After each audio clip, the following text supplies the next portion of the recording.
الله أكبر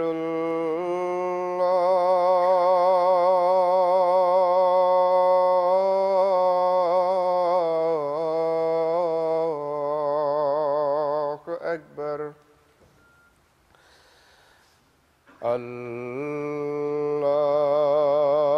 الله أكبر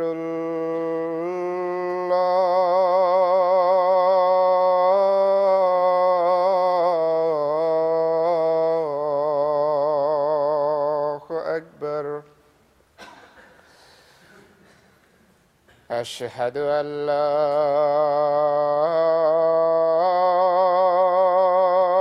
إله إلا الله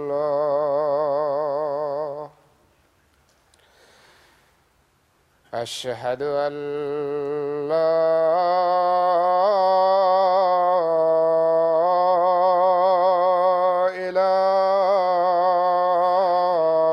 إله إلا الله أشهد أن محمدًا رسول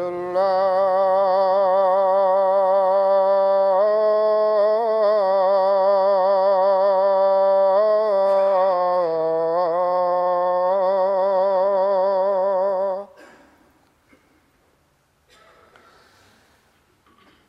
أشهد أن محمدًا رسول الله حي على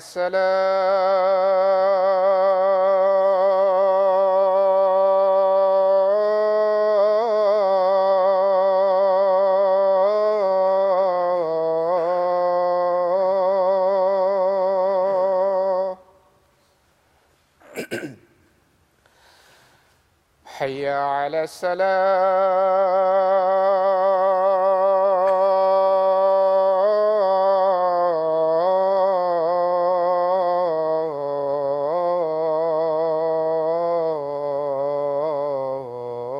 الصلاة حي على الفلاح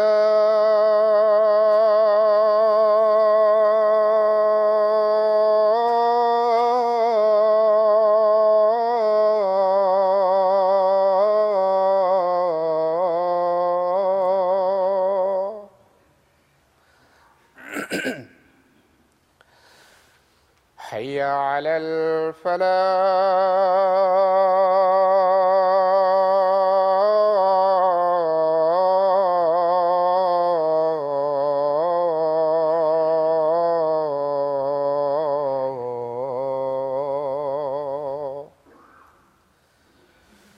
الله أكبر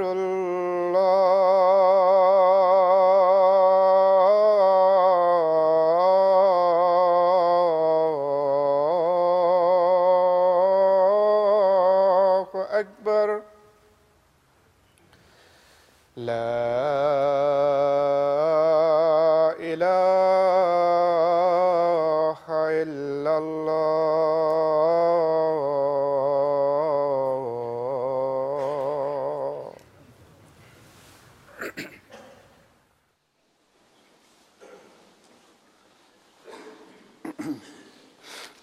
السلام عليكم ورحمة الله.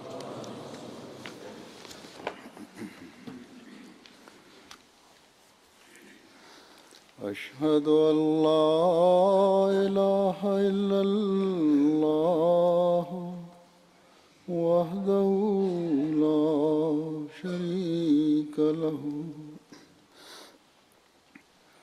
وأشهد أن محمدًا عبده ورسوله. أما بعد فأعوذ بالله من الشيطان الرجيم. بسم الله الرحمن الرحيم الحمد لله رب العالمين الرحمن الرحيم مالك يوم الدين إياك نعبد وإياك نستعين اهدنا الصراط المستقيم صراط الذين أنعمت عليهم غير المغضوب عليهم ولا الضالين.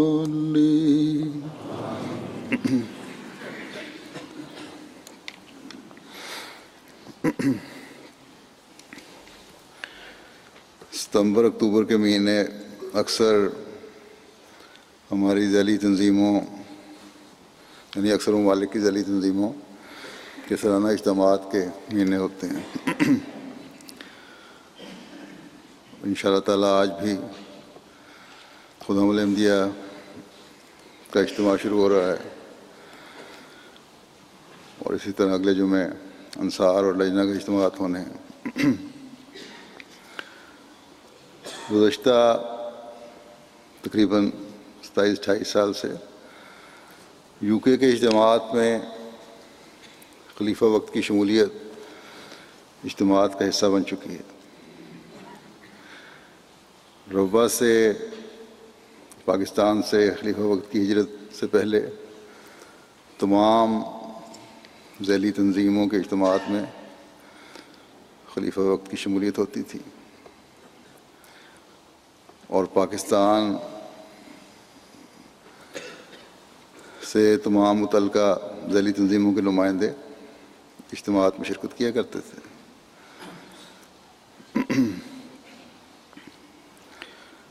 جس سے رویے کی رونقیں بھی دوبالا ہو جایا کرتی تھیں.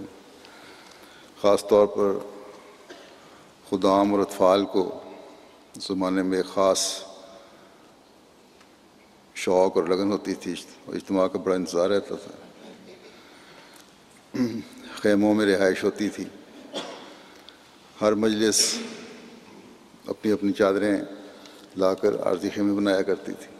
وہ باقاعدہ اس طرح کے ٹینٹ خیمے نہیں تھے جیسے یہاں مل جاتے ہیں، بلکہ بستروں کی چادروں سے ہی خیمے بنائے جاتے تھے اور ان خیموں میں رہائش ہوتی تھی.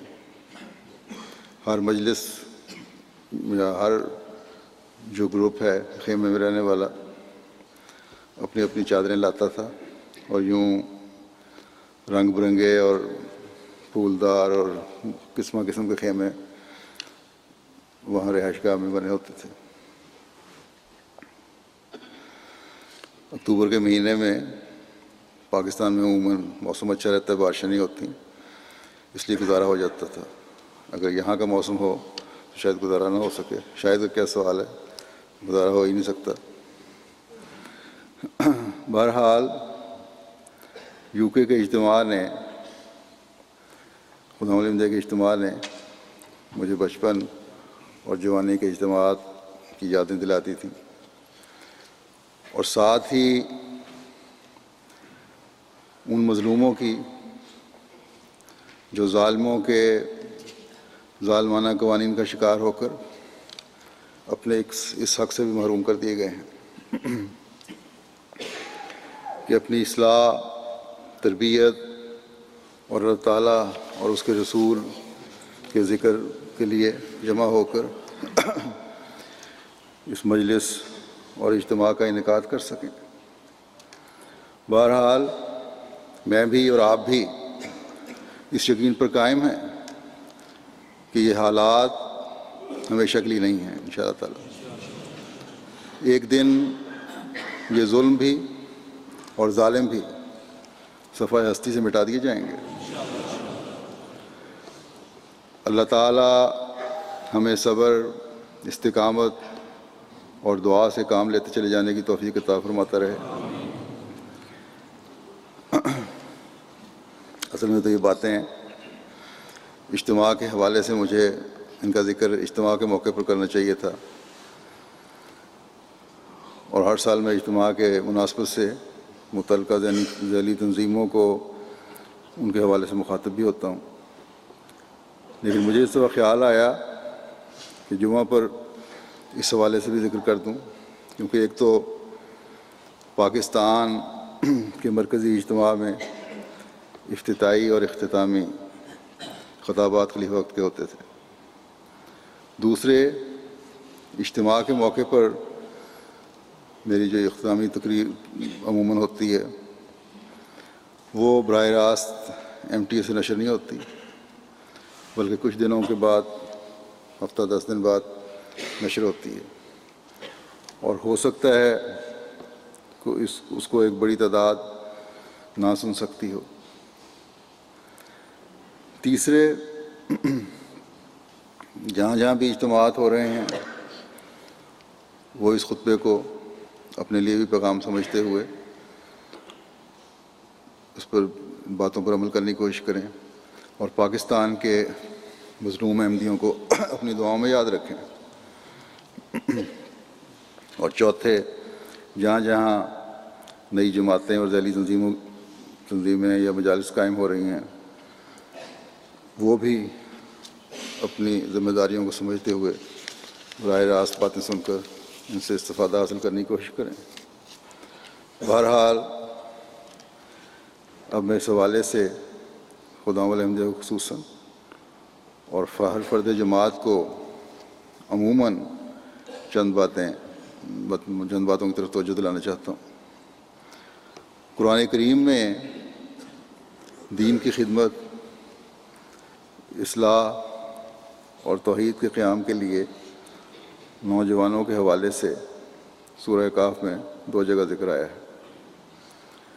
یہ وہ نوجوان تھے جو مسیح موسوی کے ماننے والے تھے، جو تقریباً 300 سال تک سختیاں اور ظلم سہتے رہے۔ اس قدر سختیاں ان پر ہوئیں کہ لمبا عرصہ ان کو غاروں میں چھپ کر رہنا پڑا۔ غاروں میں بھی حکومت وقت کے کارندے ان کا پیچھا کر کے قتل و غارت کرتے رہے، لیکن دین اور توحید کی خاطر وہ لوگ یہ ظلم برداشت کرتے رہے۔ جب حالات کچھ بہتر ہوتے تھے تو باہر بھی آ جاتے تھے، لیکن ظلم کی جو حالت تھی، حالات تھے، ان سے انہیں وقتاً فوقتاً گزرنا پڑتا تھا۔ بہرحال توحید کے قیام اور دین کی حفاظت کے لیے ان لوگوں کی کوشش اس قابل تھی کہ اللہ تعالیٰ نے اس واقعے کو قرآن کریم میں بھی محفوظ فرما لیا۔ اس حوالے سے جن 2 آیتوں کا میں نے ذکر کیا ہے وہ میں پیش کرتا ہوں۔ اللہ تعالیٰ قرآن کریم میں فرماتا ہے،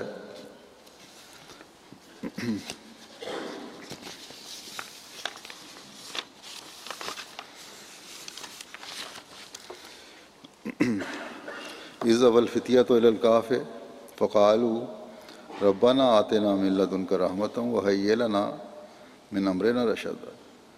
جب چند نوجوانوں نے ایک غار میں پناہ لی تو انہوں نے کہا، اے ہمارے رب، ہمیں اپنی جناب سے رحمت عطا کر اور ہمارے معاملے میں ہمیں ہدایت عطا کر۔ پھر دوسری جگہ 2 آیتیں چھوڑ کے ذکر ہے کہ نحن نقص علیک نبأہم بالحق انہم فتیۃ آمنوا بربہم وزدناہم ہدی۔ ہم نے تیرے سامنے ان کی خبر سچائی کے ساتھ بیان کرتے ہیں، ہم تیرے سامنے ان کی خبر سچائی کے ساتھ بیان کرتے ہیں، یقیناً وہ چند نوجوان تھے جو اپنے رب پر ایمان لے آئے اور ہم نے انہیں ہدایت میں ترقی دی۔ اور پھر اس کی وضاحت میں اگلی آیت بھی ہے کہ وَرَبَطْنَا عَلَىٰ قُلُوبِهِمْ إِذْ قَامُوا فَقَالُوا رَبُّنَا رَبُّ السَّمَاوَاتِ وَالْأَرْضِ لَن نَّدْعُوَ من دونه إلها لقد قلنا إذا شططا، اور ہم نے ان کے دلوں کو تقویت بخشی جب وہ کھڑے ہوئے، پھر انہوں نے کہا ہمارا رب تو آسمانوں اور زمین کا رب ہے، ہم ہرگز اس کے سوا کسی کو معبود نہیں پکاریں گے، اگر ایسا ہو تو ہم یقیناً اعتدال سے ہٹی ہوئی بات کہنے والے ہوں گے۔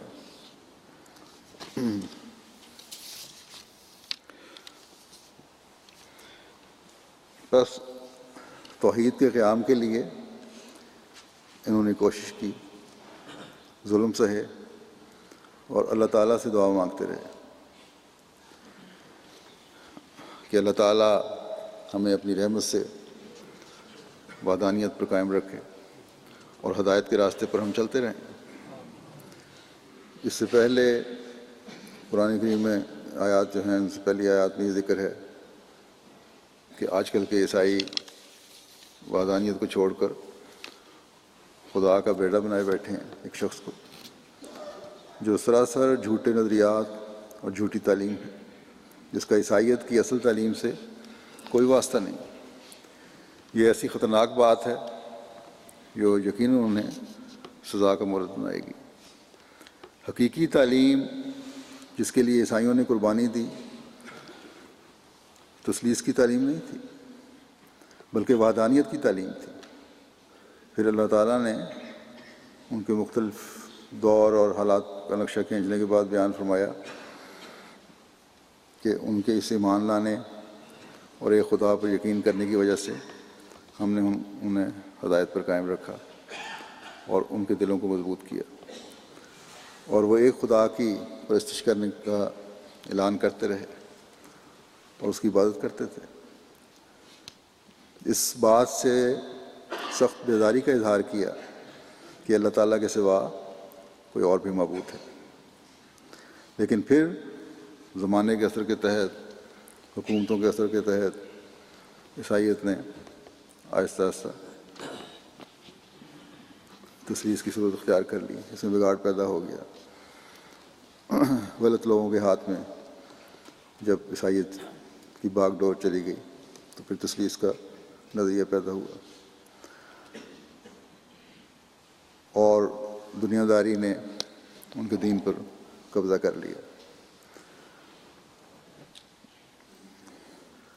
ان شرک کرنے والوں کے لیے خدا تعالیٰ نے آگ میں ڈالے جانے کا انذار فرمایا ہے۔ بہرحال ان آیات کے بیان کرنے کا مقصد یہ ہے کہ عیسائیت جب تک اپنی اصلی حالت پر قائم رہی، اس کی حفاظت کرنے والے نوجوان تھے، اور انہوں نے ایمان کی حفاظت کی، اور اللہ تعالیٰ نے ان کے اس ایمان کی وجہ سے ان کے ظالم حکمرانوں کے سامنے اپنے دین کی حفاظت کی وجہ سے صرف اور صرف اللہ تعالیٰ کو معبود حقیقی ماننے کی وجہ سے ان کو ہدایت یافتہ رکھا۔ انہوں نے کسی دنیاوی انعام کی پرواہ نہیں کی، بلکہ خدا تعالیٰ کی رضا کو مقدم رکھا۔ اللہ تعالیٰ فرماتا ہے کہ یہ چند نوجوان جو تھے، ان کے ساتھ ہم نے ان کے ایمان کی وجہ سے کیا سلوک کیا؟ فرمایا وَزِدْنَاهُمْ هُدًى، ہم نے انہیں ہدایت میں ترقی دی۔ وَرَبَطْنَا عَلَىٰ قُلُوبِهِمْ، اور ہم نے ان کے دلوں کو تقویت بخشی۔ اور اس ہدایت میں ترقی اور دلوں کی تقویت کی وجہ سے انہوں نے اپنے وقت کے تمام جابر سلطانوں کے سامنے جرأت کے ساتھ یہ اعلان کیا کہ لَن نَدْعُوَ مِن دُونِهِ إِلَٰهًا، کہ ہم ہرگز اللہ تعالیٰ کے سوا کسی کو معبود نہیں پکاریں گے۔ ہم اپنی جان تو دے سکتے ہیں، ہم اپنے حقوق کو تو قربان کر سکتے ہیں، ہم اپنے پیاروں اور اپنے جان و مال کی قربانی تو دے سکتے ہیں، لیکن توحید سے پیچھے نہیں ہٹ سکتے۔ بس یہ نمونہ ہے ہمارے سامنے ان ایمان لانے والوں کا جن کے سامنے اسوے کا وہ معیار نہیں تھا جو اللہ تعالیٰ نے اپنے فضل سے ہمارے سامنے اپنے پیارے نبی صلی اللہ علیہ وسلم اور آپ کے صحابہ کے ذریعے رکھا ہے۔ بس ہمارے سامنے اس اسوے کا اعلیٰ ترین معیار یہ تقاضا کرتا ہے کہ ہم توحید کے قیام و استحکام اور ہدایت کے راستوں پر چلنے کے لیے جان، مال، وقت اور عزت کو قربان کرنے کے عہد کو ہر وقت سامنے رکھتے ہوئے پورا کرتے چلے جائیں۔ کوئی ابتلا، کوئی دنیاوی لالچ ہمیں اپنے عہد کو نبھانے اور پورا کرنے میں روک نہ بن سکے۔ جب الہی جماعتوں کی ابتلا سے گزرنے کی مثالیں سامنے آتی ہیں تو توجہ فوراً پاکستان کے احمدیوں کی طرف بھی خاص طور پر پھر جاتی ہے، اور پھر چند دوسرے ممالک ہیں جہاں احمدیوں پر سختیاں روا رکھی جا رہی ہیں۔ آج پاکستان کے احمدی ذہنی اور جسمانی اذیت سے گزرنے کے ساتھ ساتھ جان اور مال کی قربانیاں بھی پیش کر رہے ہیں۔ اسی طرح عرب ممالک میں احمدی ہیں جن کی تعداد میں اللہ تعالیٰ کے فضل سے روز بروز اضافہ ہو رہا ہے۔ اللہ تعالیٰ کے فضل سے آج کل روزانہ کی ڈاک میں بیتوں کے خطوط آتے ہیں۔ ان عرب ملکوں میں بھی احمدی ہونے کی وجہ سے مشکلات ہیں، اور ان ملکوں کے احمدی بھی اصحاب کہف کی سی زندگی گزار رہے ہیں۔ پاکستان کی تو پرانی جماعت ہے اور بلا خوف اپنے ایمان کا اظہار بھی کرتے ہیں۔ کسی احمدی کی احمدیت چھپی ہوئی نہیں ہے، پتہ لگ ہی جاتا ہے، لیکن نئے شامل ہونے والوں کے لیے یہ اظہار بہت مشکل ہو جاتا ہے۔ اکثریت ان شامل ہونے والوں کی پرجوش بھی ہے اور ایمان میں ترقی کرنے والوں کی بھی ہے، لیکن بعض کمزور بھی ہوتے ہیں، اور پھر جماعت کے استحکام کے لیے بعض دفعہ ضروری بھی ہوتا ہے کہ اسی طور پر ایک جگہ جمع ہونے یا با جماعت نماز کی ادائیگی یا جمعہ پڑھنے سے روکا جاتا ہے۔ بعض انتظامی اقدامات کرنے پڑتے ہیں احمدیوں کی حفاظت کے لیے، تو بڑی بے چین ہو کر یہ بعض دفعہ عرب ملکوں سے بھی مجھے لکھتے ہیں کہ کب تک ہم اسی طرح گزارا کریں گے۔ تو میں ان کو اصحاب کہف کی مثال دے کر ہمیشہ صبر کی تلقین کیا کرتا ہوں۔ یہ دن انشاءاللہ تعالیٰ بدلنے ہیں، اور انبیاء کی تاریخ بتاتی ہے کہ بدلتے ہیں اور بدلیں گے انشاءاللہ۔ بس ان مسلمان ملکوں کے احمدی جو اس وجہ سے پریشان ہو جاتے ہیں بعض اوقات کہ کب تک ہم چھپ کر اپنے پروگرام کریں گے، حتیٰ کہ جیسے میں نے کہا کہ نماز اور جمعہ بھی چھپ کر پڑھیں گے، تو ان سے میں کہتا ہوں کہ آپ کو تو ابھی اس مزے کا احساس نہیں ہے جو براہ راست خلافت کے زیر سایہ اجتماعوں اور جلسوں کا پاکستانی احمدیوں کو ملا ہے۔ لیکن اس کے باوجود گزشتہ 28 سال سے اپنے ایمانوں اور اپنے عہدوں کی حفاظت ہر طرح قربانی کر کے یہ مسیح محمدی کے غلام کرتے چلے جا رہے ہیں۔ اتنے عرصے کی بندش اور مستقل اذیت کوئی معمولی بات نہیں ہے، لیکن یہ صبر و استقامت کے پیکر مرد، عورت، بوڑھے، بچے یہ قربانی دیتے چلے جا رہے ہیں۔ لیکن یہ ہمیشہ کی قربانیاں نہیں ہیں، یہ 300 سال سے زائد عرصے تک رہنے والی قربانیاں نہیں ہیں۔ یہ قربانیاں اللہ تعالیٰ کے فضل سے بڑی تیزی کے ساتھ ہمیں کامیابیوں اور فتوحات کے قریب تر لے جاتی چلی جا رہی ہیں۔ جماعت احمدیہ کے قیام کے مقصد کے حصول کی کوشش چند ملکوں میں جماعت پر سختیوں سے بندی ہو گئی۔ جماعت احمدیہ کے سپرد حضرت صلی اللہ علیہ وسلم کے پیغام کو دنیا کے کناروں تک پہنچانا اور توحید کے قیام کا کام ہے۔ ان مخالفتوں، دشمنیوں اور پابندیوں سے یہ کام ختم نہیں ہو گیا۔ جماعت احمدیہ ہر دن ایک نئی شان سے اپنی ترقی کو طلوع ہوتا دیکھتی ہے۔ گزشتہ دنوں جو آئرلینڈ میں مسجد کا سنگ بنیاد رکھا گیا تھا، یہ ملک بھی یورپ میں عیسائیت کا اس لحاظ سے گڑھ ہے کہ یہاں ابھی تک عیسائیت کے ساتھ بہت زیادہ وابستگی ہے لوگوں کی۔ کیتھولک ہیں اکثریت، اور چرچوں وغیرہ میں آنا اور چرچ سے تعلق بہت زیادہ ہے، جبکہ یورپ کے اکثر ممالک کے عیسائی مذہب سے لا تعلق ہو گئے ہیں۔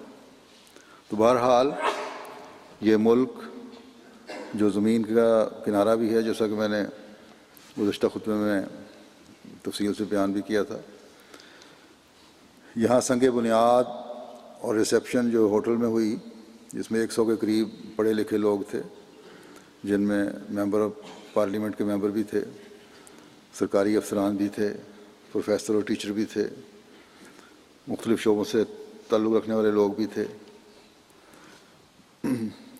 وہاں گالوے شہر کے میئر بھی تھے، وہاں کے بڑے پادری بھی تھے۔ تو سب کے سامنے اسلام کی خوبصورت تعلیم اور حضرت مسیح موعود علیہ السلام کا پیغام پہنچانے کی توفیق ملی، جس کو نیشنل ٹی وی اور اخباروں نے بڑی اچھی کوریج دی، جس سے یہ پیغام اسلام کی خوبصورت تعلیم کا لاکھوں لوگوں تک پہنچا۔ بس اگر ایک طرف جماعت احمدیہ کو دبانے کی کوشش کی جا رہی ہے، تو دوسری طرف تبلیغ کے راستے بھی خدا تعالیٰ کھول رہا ہے۔ آئرلینڈ میں تعداد کے لحاظ سے گو چھوٹی سی جماعت ہے، اکثریت جوانوں کی ہے، اور اللہ تعالیٰ کے فضل سے اچھی ایکٹیو جماعت ہے، لیکن ان کے اور ایکٹیو ہونے کی وجہ سے ان کے رابطے جو ہیں وہ بھی کافی اچھے ہیں، اور اب اس فنکشن کی وجہ سے ان کے رابطے اور تبلیغ کی کوشش مزید وسیع ہوگی، اور یہ نئے راستے اس کے لیے متعین ہوں گے انشاءاللہ۔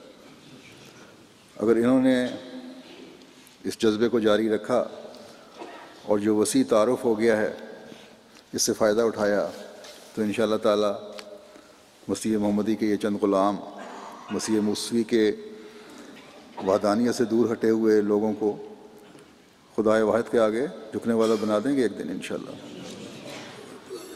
بس جہاں ایک طرف بعض ملکوں میں اصحاب کہف والی صورتحال فکر میں ڈالتی ہے، تو دوسری طرف کتب اللہ لاغلبن انا ورسلی، اللہ تعالیٰ نے فرض کر چھوڑا ہے کہ میں اور میرا رسول غالب آئیں گے۔ یہ نوید جو ہے تسلی دلاتی ہے۔ مسیح موسوی کے اصحاب کہف کے دور کے بعد جو عیسائیت پھیلی تو شرک کے پھیلانے کا باعث بن گئی، لیکن مسیح محمدی کے ماننے والوں کو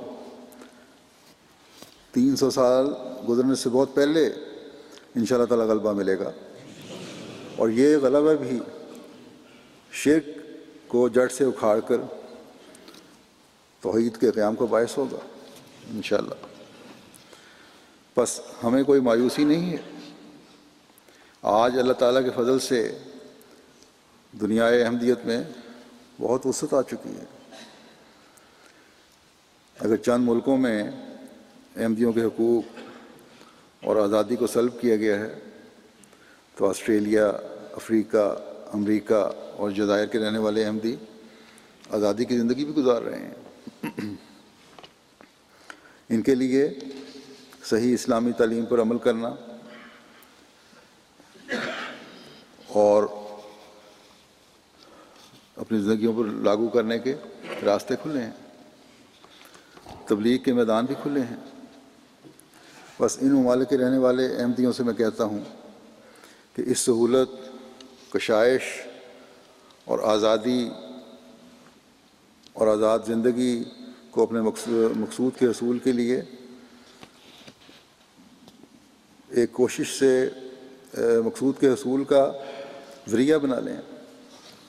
اللہ تعالیٰ نے وَزِدْنَاهُمْ ہدا کے الفاظ صرف اصحاب کہف کے لیے استعمال نہیں کیے، بلکہ یہ اصول بیان کیا ہے کہ جو بھی اپنے ایمان کی حفاظت کرے گا، دین پر قائم رہنے کی کوشش کرے گا، اللہ تعالیٰ اسے ہدایت میں بڑھاتا چلا جائے گا، ان کے ایمان میں ترقی دیتا چلا جائے گا۔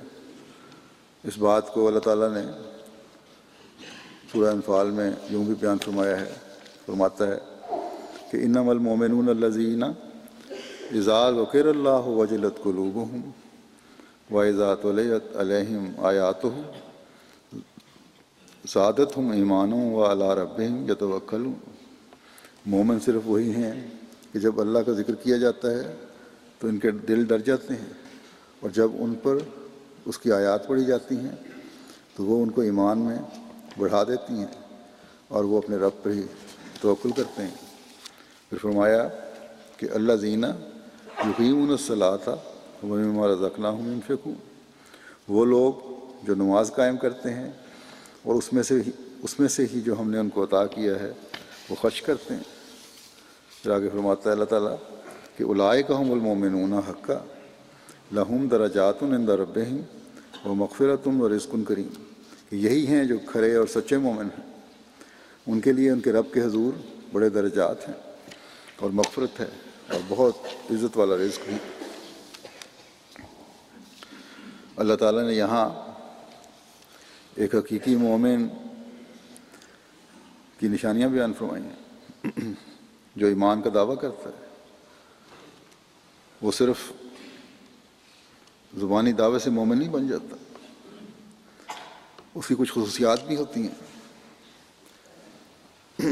وہ ابتلاؤں میں بھی اپنے ایمان کی حفاظت کرتا ہے اور کشائش میں بھی اپنی ایمانی حالت کی حفاظت کرتا ہے، اور جب یہ ہو تو وہ ان وعدوں سے حصہ لینے والا بن جاتا ہے،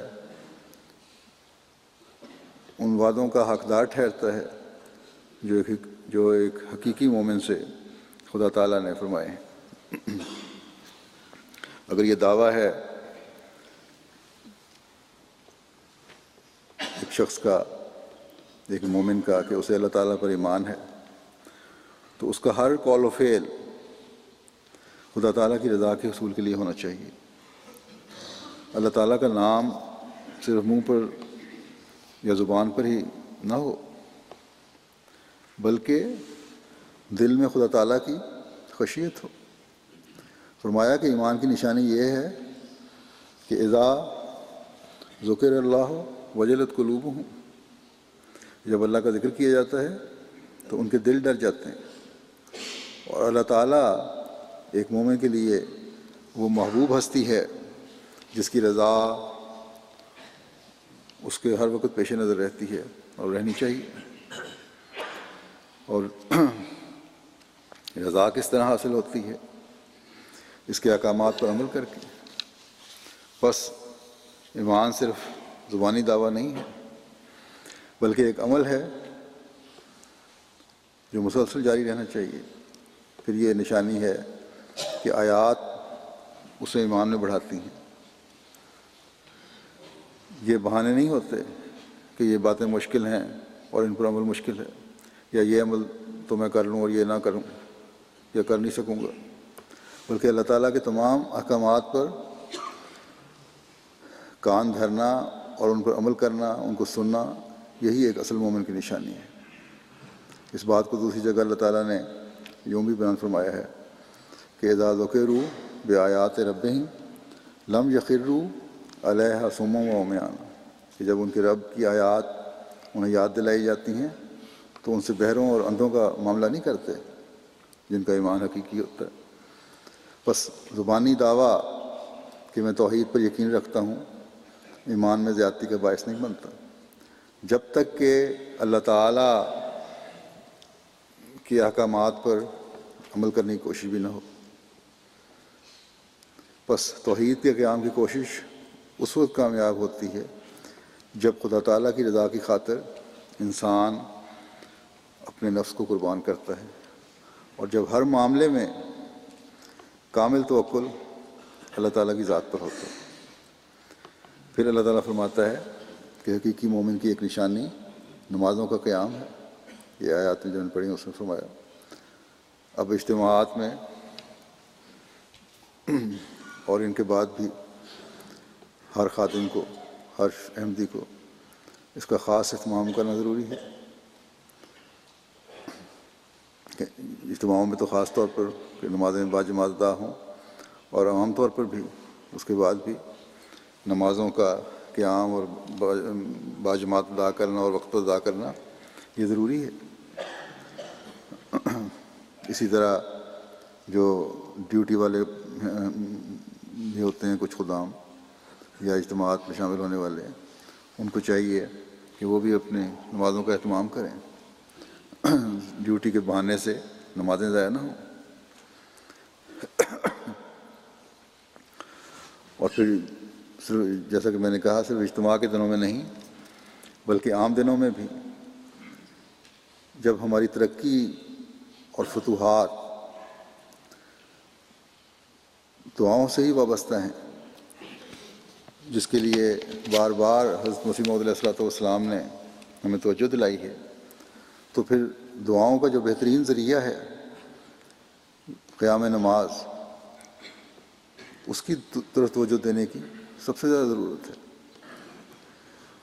ایک مسلمان توحید کے قیام کی کوشش اور اللہ تعالیٰ کو ہی معبود حقیقی سمجھنا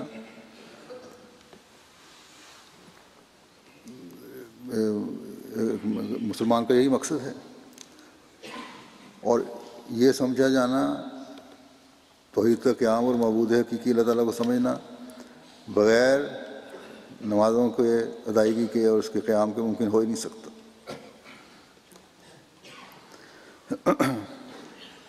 5 وقت کی نمازیں ہی ہیں جو ایک مومن کے بہت سے متوقع بتوں کو توڑنے کا باعث بنتی ہیں، اور خاص طور پر اس مادی دنیا میں تو یہ 5 وقت کی نمازیں ہی ہیں جو توحید کے قیام کا باعث بنتی ہیں، ہمارے نفس کے اندر کے بتوں کو بھی توڑتی ہیں اور ہمارے ظاہری اسباب کے بتوں کو بھی توڑتی ہیں۔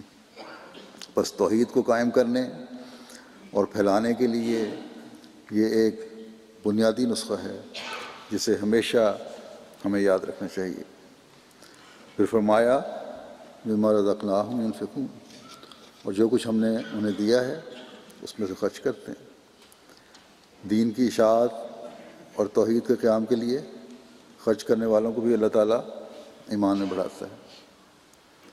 بس مالی قربانیوں کی جو جماعت میں تحریک کی جاتی ہے وہ بھی اللہ تعالیٰ کے اس حکم کے تحت ہی ہے۔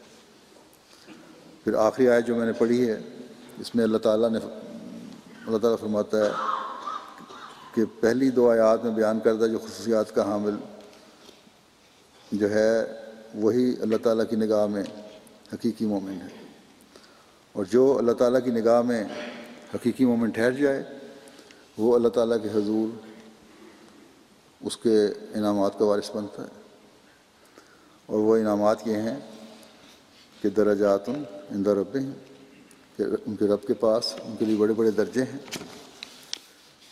مغفرت، اس کے گناہوں کی بخشش ہے، اور رزق کریم، اور معزز رزق ہے۔ یہ رزق اس دنیا کا بھی ہے اور آخرت کا بھی ہے۔ بس ایمان میں زیادتی، ہدایت میں زیادتی اللہ تعالیٰ کے انعامات کا وارث بناتی ہے، اور ایک مومن کا کام ہے کہ ایمان اور ہدایت میں زیادتی کے لیے اللہ تعالیٰ کی رضا کے حصول کی کوشش میں ہر وقت لگا رہے، اور یہی حقیقی تقویٰ ہے جو اللہ تعالیٰ کی رضا حاصل کرنے والا حاصل کرتا ہے۔ یعنی تقویٰ سے اللہ تعالیٰ کی رضا حاصل کرنے کی طرف قدم بڑھتے ہیں، اور اللہ تعالیٰ کی رضا حاصل کرنے سے تقویٰ میں ترقی ہوتی ہے۔ اللہ تعالیٰ ایک جگہ فرماتا ہے کہ والذین اہتدوا زادہم ھدی وآتاہم تقواہم، اور وہ لوگ جنہوں نے ہدایت پائی ان کو اس نے ہدایت میں بڑھا دیا اور ان کو ان کا تقویٰ عطا کیا۔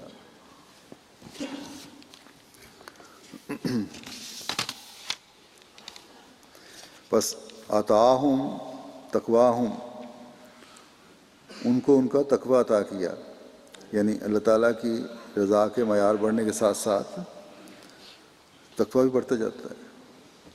اللہ تعالیٰ ایسے لوگوں کو جو اس کی طرف بڑھتے اور اس کی رضا کے طالب اور اس کے لیے کوشاں ہوتے ہیں، انہیں نئے نئے راستہ اللہ تعالیٰ سکھاتا ہے، جس کے حاصل کرنے سے ان کے تقویٰ کے معیار بڑھتے چلے جاتے ہیں۔ اور پھر یہ بھی کہ اللہ اپنی رضا اور فضلوں کی چادر میں ایسے مومنوں کو لپیٹتا جاتا ہے، پہلے سے زیادہ وہ فضلوں کا وارث بنتے چلے جاتے ہیں، وہ اللہ تعالیٰ کی پناہ میں آتے چلے جاتے ہیں، ان کی قربانیاں اللہ تعالیٰ کے حضور قبولیت کا درجہ پاتی ہیں۔ دشمنوں کی خوفزدہ کرنے کی کوشش مومنوں کو بجائے خوفزدہ کرنے کے اللہ تعالیٰ کا قرب دلانے کا باعث بنتی ہیں۔ نحن اولیاؤکم فی الحیات الدنیا و فی الآخرہ، کہ ہم دنیا میں بھی تمہارے ساتھ ہیں اور آخرت میں بھی تمہارے ساتھ ہیں، اس پر یقین بڑھتا چلا جاتا ہے۔ اللہ تعالیٰ کی ذات پر یہ یقین ہی تھا جس نے مسیح موسوی کے ماننے والوں کو قربانیوں پر آمادہ کیا۔ ہمارے ساتھ تو خدا تعالیٰ کے ان سے بڑھ کر وعدے ہیں، بس کوئی وجہ نہیں کہ ہم خدا تعالیٰ سے کبھی بھی بے وفائی کا اظہار کیا سوچیں بھی، اس کی باتوں سے کبھی غافل ہوں، توحید کے قیام کے لیے کوشش سے کبھی غافل ہوں۔ جیسا کہ میں نے کہا، پاکستان اور بعض دوسرے ملکوں میں مسیح محمدی کے ماننے والوں کے لیے ماننے والوں کا ایک گروہ تو صبر اور دعا کے ساتھ اللہ تعالیٰ سے ثبات قدم، استقامت اور رشد و ہدایت مانگ رہا ہے، اور اللہ تعالیٰ کے فضل سے ایمان اور اقان میں اور ہدایت میں ترقی بھی کر رہا ہے۔ اللہ تعالیٰ اس گروہ کی دعاؤں کو سن بھی رہا ہے، ان کے ایمانوں کی مضبوطی اور شیطانی حملوں کا مقابلہ اور بے خوفی اس بات کا ثبوت ہے کہ اللہ تعالیٰ نے ان کی دعاؤں کو سنتے ہوئے ان کے دلوں کو تقویت بخشی ہے۔ نوجوانی میں ابھی قدم رکھنے والے جو ہیں وہ نوجوان بھی اور بڑی عمر کے جوان بھی، یہ تمام خدام بڑے جذبے اور شوق سے اور بغیر کسی خوف کے پاکستان میں اپنی جماعتی طور پر جو بھی ڈیوٹیاں لگائی جاتی ہیں، فرائض دیے جاتے ہیں، ان کو ادا کر رہے ہیں۔ بعض بزرگ مجھے لکھتے ہیں کہ حیرت ہوتی ہے نوجوانوں کے جذبے کو دیکھ کر۔ مسجدیں آج کل پاکستان میں جماعت احمدیہ کی مساجد خاص طور پر بڑی خطرناک جگہیں قرار دی گئی ہیں انتظامیہ کی طرف سے اور پولیس کی طرف سے، لیکن وہاں ہمارے نوجوان ڈیوٹیوں پر جاتے ہیں۔ تو لکھنے والے لکھتے ہیں کہ اگر کسی وجہ سے ایک خادم ڈیوٹی پر نہ آ سکے تو یہ نہیں کہ وہاں نوجوانوں کی کمی ہو جاتی ہے، 2 3 اس کی جگہ تیار ہوتے ہیں اور کوشش کر رہے ہوتے ہیں کہ جو متبادل لینا ہے وہ ہمیں لیا جائے۔ گھر سے یہ کہہ کر جاتے ہیں کہ اگر ہم واپس آ گئے تو ٹھیک، الحمدللہ، اور اگر نہ آ سکے تو اللہ تعالیٰ اپنے وعدے ہمارے حق میں پورے فرمائے۔ یہ ایمان ہے جو ان کے دلوں میں قائم ہو رہا ہے۔ ایک عجیب جذبہ ہے جو مسیح محمدی کے یہ غلام دکھا رہے ہیں۔ اللہ تعالیٰ جہاں ہمیشہ ان کے جذبوں کو زندہ رکھے، وہاں اپنے خاص فضل سے ان کی حفاظت بھی فرماتا رہے۔ آج مسیح محمدی کے ماننے والے نوجوان بھی ایک عجیب تاریخ رقم کر رہے ہیں۔ یہ بھی وہ نوجوان ہیں جو اپنے عہدوں کی پابندی اور توحید کے قیام کے لیے کسی سے پیچھے نہیں ہیں۔ حقیقت میں یہ وہ لوگ ہیں جو اپنی جان، مال، وقت اور عزت کی قربانی کے لیے ہر وقت تیار بیٹھے۔ یقیناً یہ لوگ اللہ تعالیٰ کی خوشنودی حاصل کرنے والے ہیں۔ بس تقویٰ پر قدم مارتے ہوئے اور عبادتوں کے معیار بڑھاتے ہوئے اللہ تعالیٰ کی خوشنودی کو پہلے سے بڑھ کر حاصل کرتے چلے جائیں۔ یہاں جو آپ لوگ میرے سامنے بیٹھے ہیں یا اجتماع گاہ میں بیٹھے ہیں، آج خدا ملندے کا اجتماع ہے، اور میرے براہ راست مخاطب ہیں جن کو اللہ تعالیٰ کے فضل سے اجتماعات کرنے کی آزادی بھی ہے، اور اپنی مرضی سے جو پروگرام بھی ترتیب دینا چاہیں اس پر عمل کرنے کی آزادی بھی ہے، جن کو تربیتی پروگرام بنانے کی آزادی بھی ہے اور جن کو تبلیغ کے پروگرام بنانے کی آزادی بھی ہے۔ اپنی ذمہ داریوں کو سمجھیں۔ صرف اجتماع کے یہ 3 دن ہی آپ میں عارضی تبدیلی کا باعث نہ بنے، بلکہ ایک مستقل تبدیلی اپنے اندر پیدا کرنے کی کوشش کریں۔ تقویٰ کے معیار بڑھائیں، عبادتوں کے معیار بڑھائیں۔ مغرب کی بیہودہ کشش آپ کو اپنی طرف راغب کرنے والی نہ بن جائے۔ اپنے ان بھائیوں کی قربانیوں کو ہمیشہ سامنے رکھیں جو اپنے ایمانوں میں مضبوطی پیدا کرتے ہوئے احمدیت یعنی حقیقی اسلام کے جھنڈے کو بلند رکھنے کے لیے ہر کوشش کر رہے ہیں، اپنی وفاؤں اور اپنے عہدوں کو پورا کرنے کے لیے ہر قربانی دے رہے ہیں۔ بس آپ اس آزادی کے شکرانے کے طور پر جہاں اپنی عبادتوں اور تقویٰ کے معیار کو بلند کریں، وہاں احمدیت کا پیغام ہر جگہ پہنچانے کے لیے بھرپور کردار بھی ادا کریں۔ ہر ذریعہ تبلیغ کو استعمال کرنے کی کوشش کریں۔ جدید ذرائع کا استعمال نوجوان زیادہ بہتر طور پر کر سکتے ہیں۔ آج کل احمدی نوجوانوں نے 2 طرفہ محاذوں پر اپنا کردار ادا کرنا ہے، یعنی بیرونی محاذ جو ہے اس کی 2 قسمیں ہیں۔ نفس کی اصلاح جو اندرونی محاذ ہے وہ تو ہے ہی، اس کے علاوہ بیرونی محاذ بھی 2 طرح کے ہیں۔ ایک طرف تو اسلام کے خلاف مہم میں حصہ لے کر اسلام کا دفاع کرنا ہے، اور دوسرے احمدیت کے خلاف جو حملے ہیں ان میں دفاع کرنا ہے۔ ویب سائٹس مختلف ہیں، ان میں مختلف قسم کے بیہودہ قسم کے اعتراضات آتے ہیں، ان کو سچائی کے پیغام سے بھر دیں۔ ایک ایسا منظم دائرہ عمل تیار کیا جائے کہ ان سب ویب سائٹس کو اپنے سچائی کے پیغام سے بھر دیں۔ اگر علم میں کمی ہے تو اپنے بڑوں اور مبلغین سے مدد لیں۔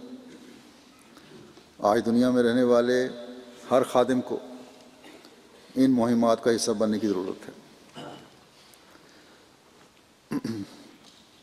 تبھی توحید کے قیام میں حقیقی کردار ادا کر سکیں گے۔ مسیح موسوی کے نوجوان تو محدود علاقوں میں اپنا کردار ادا کرتے رہے، مسیح محمدی کے خدام تو نئے ذرائع کے ذریعے سے تمام دنیا میں ایک انقلاب پیدا کر سکتے ہیں۔ بس اس بات پر خاص توجہ دیں۔ اللہ تعالیٰ ہم سب کو اس کی توفیق عطا فرمائے۔ آخر میں حضرت مسیح موعود علیہ الصلوۃ والسلام کا ایک اقتباس بھی آپ کے سامنے رکھنا چاہتا ہوں۔ آپ فرماتے ہیں، اے میری جماعت، خدا تعالیٰ آپ لوگوں کے ساتھ ہو۔ وہ قادر کریم آپ لوگوں کو سفر آخرت کے لیے ایسا تیار کرے جیسا کہ آن حضرت صلی اللہ علیہ وسلم کے اصحاب تیار کیے گئے تھے۔ خوب یاد رکھو کہ دنیا کچھ چیز نہیں ہے، لعنتی ہے وہ زندگی جو محض دنیا کے لیے ہے، اور بدقسمت ہے وہ جس کا تمام ہم و غم دنیا کے لیے ہے۔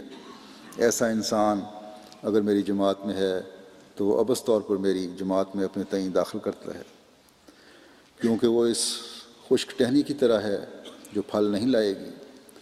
اے سعادت مند لوگو، تم زور کے ساتھ اس تعلیم میں داخل ہو جو تمہاری نجات کے لیے مجھے دی گئی ہے۔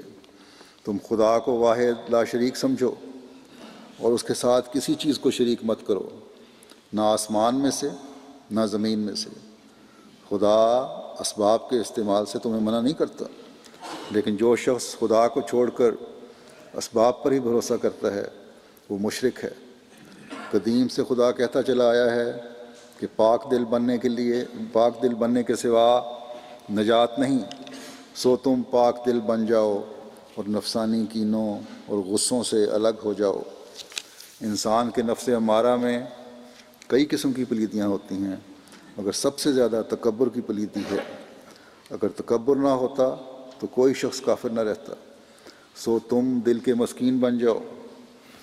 عام طور پر بنی نوع کی ہمدردی کرو جبکہ تم انہیں بہشت دلانے کے لیے واز کرتے ہو، سو یہ واز تمہارا کب صحیح ہو سکتا ہے اگر تم اس چند روزہ دنیا میں ان کی بدخواہی کرو۔ خدا تعالیٰ کے فرائض کو دلی خوف سے بجا لاؤ کہ تم ان سے پوچھے جاؤ گے۔ نمازوں میں بہت دعا کرو کہ تا خدا تمہیں اپنی طرف کھینچے اور تمہارے دلوں کو صاف کرے، کیونکہ انسان کمزور ہے۔ ہر ایک بدی جو دور ہوتی ہے وہ خدا تعالیٰ کی قوت سے دور ہوتی ہے، اور جب تک انسان خدا سے قوت نہ پاوے کسی بدی کے دور کرنے پر قادر نہیں ہو سکتا۔ اسلام صرف یہ نہیں ہے کہ رسم کے طور پر اپنے تئیں کلمہ گو کہلاؤ، بلکہ اسلام کی حقیقت یہ ہے کہ تمہاری روحیں خدا تعالیٰ کے آستانے پر گر جائیں اور خدا اور اس کے احکام ہر ایک پہلو کے روح سے تمہاری دنیا پر تمہیں مقدم ہو جائیں۔ اللہ تعالیٰ ہمیں حضرت مسیح موعود علیہ الصلوۃ والسلام کے ان ارشادات پر عمل کرنے کی توفیق عطا فرمائے۔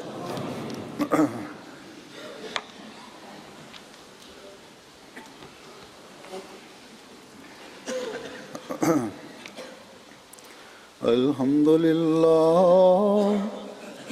للہ نحمده ونستعینه ونستغفره ونؤمن به ونتوکل علیہ ونعوذ باللہ من شرور انفسنا ومن سیئات اعمالنا من يهده الله فلا مضل له ومن يضلله فلا هادي له ونشهد أن لا إله إلا الله ونشهد أن محمدا عبده ورسوله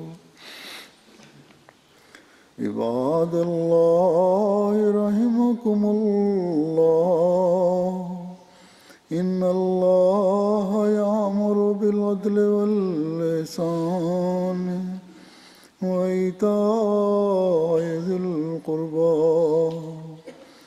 وينهى عن الفحشاء والمنكر والبغي يعظكم لعلكم تذكرون اذكروا الله يذكركم وادعوه يستجب لكم ولذكر الله أكبر